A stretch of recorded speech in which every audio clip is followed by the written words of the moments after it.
A dramatic counterattack on the front line reportedly resulted in a group of 23 Russian soldiers becoming surrounded by Ukrainian forces, according to accounts circulating online.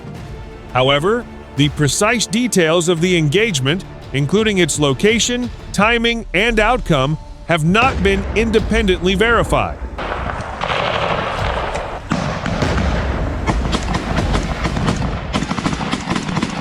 Reports claim that soldiers from Ukraine's Azov brigade maneuvered around a Russian position during intense fighting, cutting off the group's escape routes.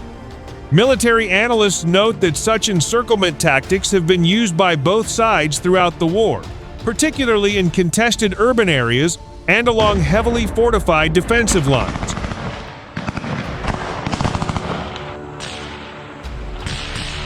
The fate of the surrounded troops remains unclear. Conflicting accounts have suggested possibilities ranging from surrender to a successful breakout attempt or continued fighting.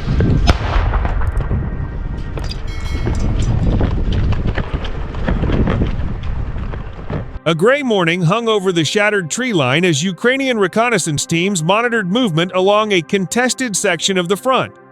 Weeks of artillery exchanges had transformed fields into craters, roads into mud, and abandoned villages into silent ruins.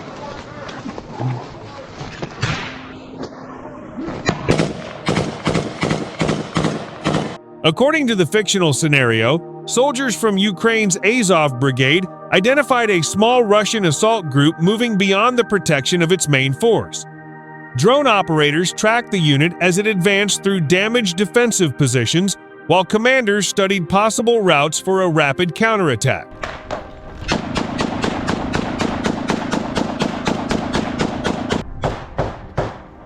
Rather than launching a direct assault, the Ukrainian force divided into several smaller teams.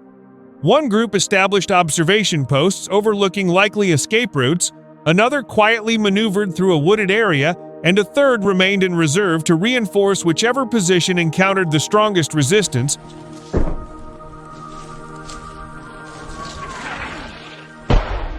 As the Russian soldiers continued forward, believing the area had been cleared, the Ukrainian units closed the distance.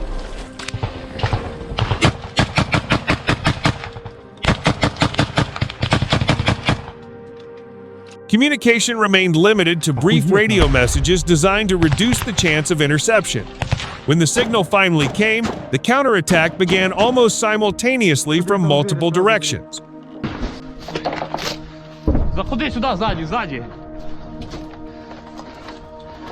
The sudden maneuver surprised the fictional Russian detachment. Smoke drifted across the battlefield while drones relayed live video back to Ukrainian commanders, allowing them to adjust positions in real time.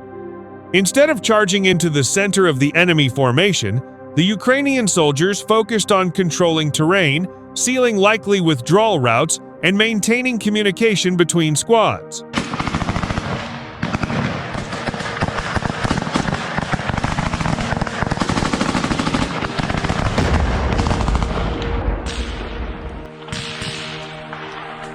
Within minutes, the Russian group found itself surrounded. The encircled soldiers attempted to organize a defense behind damaged vehicles and collapsed walls. Sporadic exchanges of fire continued as both sides sought cover rather than exposing themselves in the open.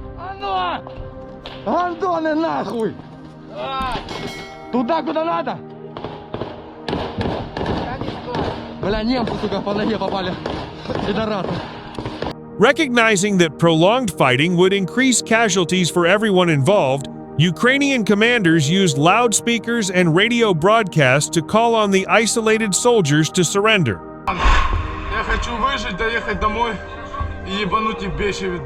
They assured the group that if they laid down their weapons, they would be treated in accordance with international humanitarian law.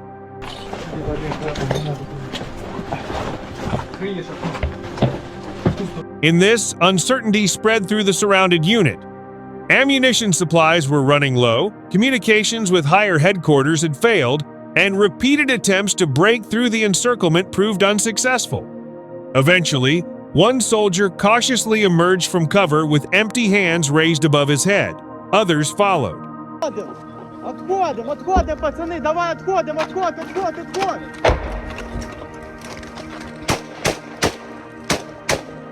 Ukrainian troops carefully secured the area, searched the prisoners for weapons, and provided first aid to those who were wounded. Combat medics treated injuries regardless of nationality before arranging transport away from the front line. Military observers in the story described the outcome as an example of how modern reconnaissance technology, drones, disciplined coordination, and careful planning can prove more decisive than numerical superiority alone.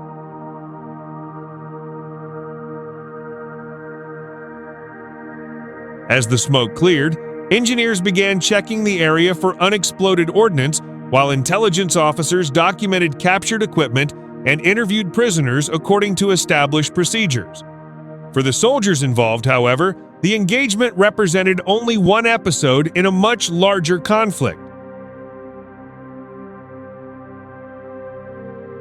Elsewhere along the front, artillery continued to echo across the countryside as both militaries prepared for the next phase of operations. Although fictional battlefield victories often focus on dramatic action, that concludes by the human cost of war. The damaged landscape, displaced civilians, and losses experienced by both sides remain the defining reality of prolonged armed conflict, regardless of the outcome of any single engagement.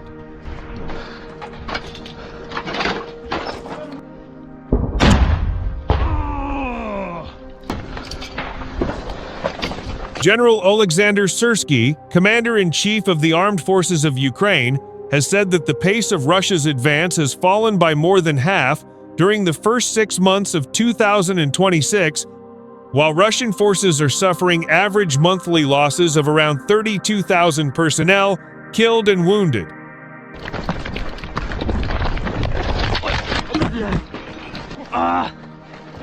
Ми сюди ходили.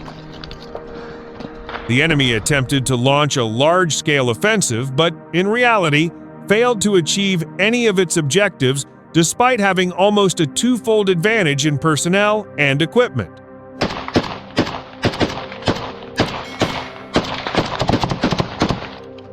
Whereas the Russian army had previously been conducting active offensive operations on 13 operational fronts, there are now no more than 6 or 7. 5 магазинів осталося. According to Syrsky, Ukrainian forces continue to conduct a defensive operation combined with stabilization measures while carrying out active operations and maintaining the operational initiative on certain fronts. At present, the ratio of our assault operations to those of the enemy is approximately 40 to 60.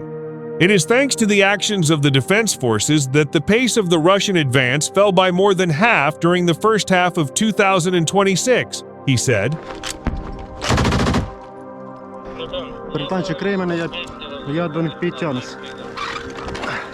Syrsky added that the rate of territorial gains by both sides had effectively reached parity. There is a steady trend towards increasing the ratio of territory liberated by Ukraine's defense forces compared with areas where the enemy manages to advance, he noted.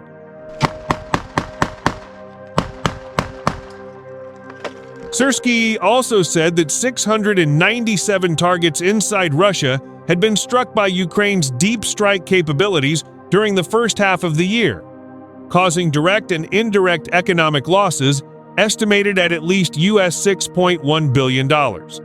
He added that the middle strike campaign had also been effective, with 7,028 Russian targets hit over the same period. They're just in the tree line, they're not moving.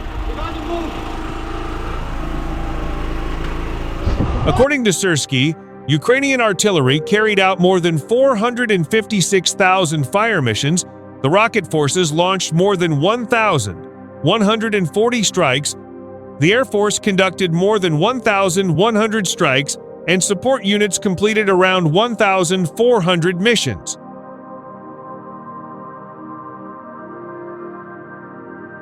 During the 6-month review meeting, Syrsky also stressed the need to rotate frontline personnel at least once every 60 days. This is a matter of our soldiers' lives and health, their combat effectiveness, and treating people fairly, he said.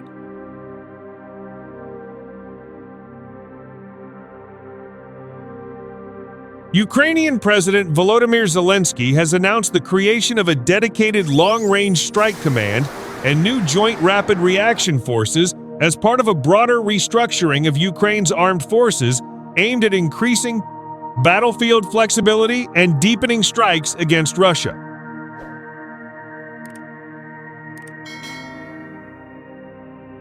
In an evening address on 10 July, Zelensky said he had signed a decree establishing a new command responsible for coordinating Ukraine's long-range strike capabilities, describing it as a command for global impact on Russia's war effort.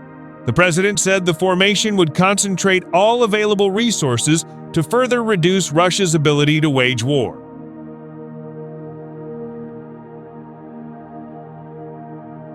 The command must focus 100% of the available resources to further reduce Russia's war potential, Zelensky said, adding that it would be led by a strong and highly experienced commander.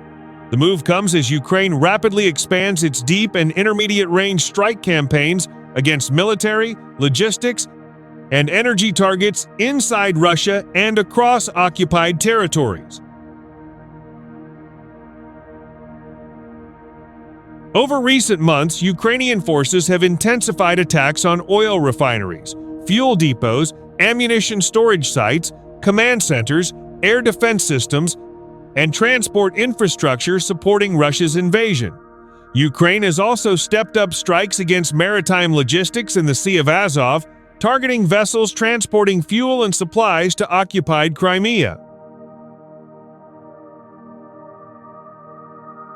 The campaign aims to degrade Russia's ability to sustain frontline operations by disrupting the fuel, logistics, command, and industrial infrastructure underpinning its war effort, while forcing Moscow to divert resources to defend targets far from the battlefield.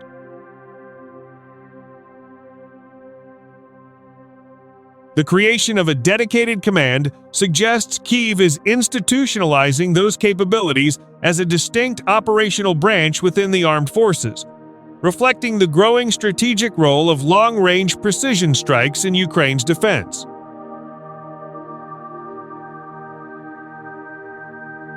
Zelensky also announced the formation of Joint Rapid Reaction Forces, describing them as a new component of the armed forces designed to respond quickly to changing battlefield conditions. According to the president, the formation will combine assault troops with drone units, artillery, and other combat capabilities into a single technologically focused force capable of rapid deployment along the front.